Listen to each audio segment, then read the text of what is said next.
Serilingampally Chandanagar division శివాజీనగర్లో Chityal చాకలి ఐలమ్మ వర్ధంతి సందర్భంగా corporator Nagender Yadav చాకలి ఐలమ్మ చిత్రపటానికి పూలమాలలు వేసి నివాళులర్పించారు. ఈ సందర్భంగా మాట్లాడుతూ చిట్యాల చాకలి ఐలమ్మ తెలంగాణ సాయుధ పోరాట యోధురాలని కొనియాడారు.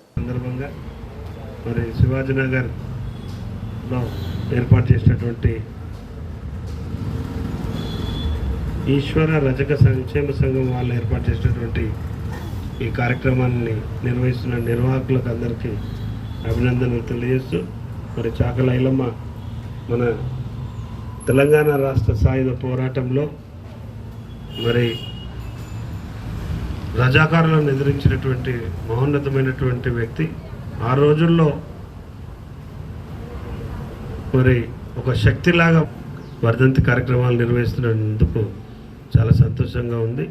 మరి ఆమె స్ఫూర్తితోనే రాబోయే రోజుల్లో అందరూ కూడా మరి చక్కగా మన తెలంగాణ రాష్ట్రాన్ని అభివృద్ధి చెందించుకోనికే మరి అదే రకంగా మనమందరం కూడా ఆ ఉద్యమం ఏ రకంగా అయితే ఆమె ఎదిరించి పోరాడిందో అలాంటి పౌరుషాన్ని ఉన్నటువంటి వాళ్ళందరం కూడా ఈ గడ్డ మీద ఉన్న వాళ్ళు మనం అందరం కూడా అదే స్ఫూర్తితో ముందుకెళ్ళాలని కాంక్షిస్తూ ఈ అవకాశం ఇచ్చిన మీ అందరికీ, మరి ఇక్కడ విచ్చేసినటువంటి అన్న వీరేశం అన్నకు ప్రతి ఒక్కరికి పేరు పేరున నా యొక్క నమస్కారం.